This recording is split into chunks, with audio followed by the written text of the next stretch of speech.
bienvenue sur 3 points, c'est tout, le rendez-vous quotidien des lecteurs de 450.fm, le journal de la franc-maçonnerie sous tous ses angles. Lundi 15 novembre. Au sommaire aujourd'hui. La spiritualité en maçonnerie. Le diable dans les cathédrales. Je ne sais ni lire ni écrire. Quelle heure est-il ? Il est midi. Bonjour à tous, il est midi.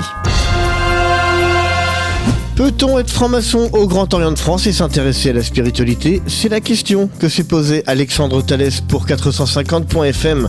Il n'hésite pas à nous rappeler qu'en 2012, le grand maître de la maçonnerie régulière d'Australie a condamné toutes les recherches ésotériques comme contraires à toute aspiration maçonnique, que ce soit l'alchimie, les rose-croix et bien d'autres sujets qu'en France on considérerait comme ayant une portée initiatique.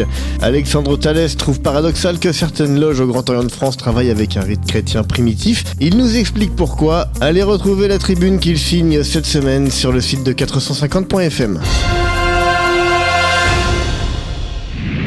Jean-François Blondel est un historien de l'art, il est aussi conférencier et spécialiste du Moyen-Âge.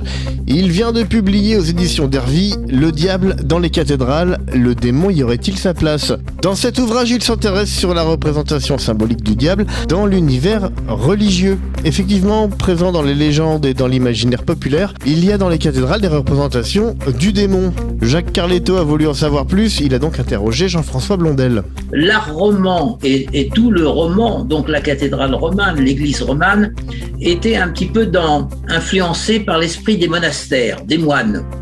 Et les moines, en fait, qui étaient effectivement des gens qui vivaient reclus dans leur abbaye, les moines, en fait, vivant reclus, vivaient dans un autre monde, et aussi bien le monde d'ici un autre monde, et en fait, ils avaient une peur affreuse du diable. Ils voyaient le diable partout.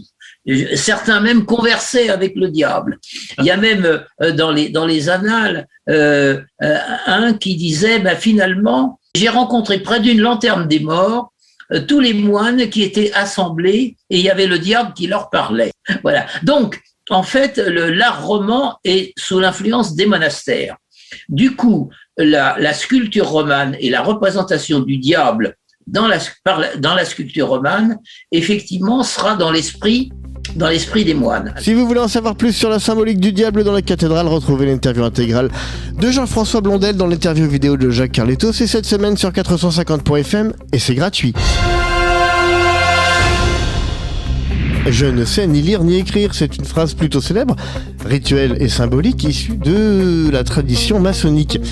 Et aujourd'hui, Jocelyn Morand pour 450.fm s'est interrogé si la symbolique ne rejoindrait pas la réalité. Il partage avec nous ses réflexions sur l'écriture inclusive.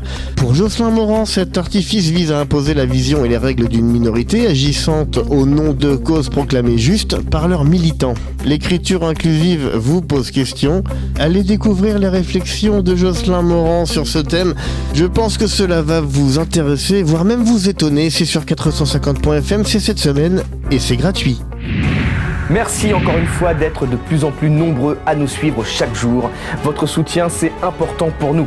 450.fm, c'est le journal de la franc-maçonnerie sous tous ses angles et ça s'adresse à tout le monde. Alors, qui que vous soyez, rejoignez la communauté 450.fm.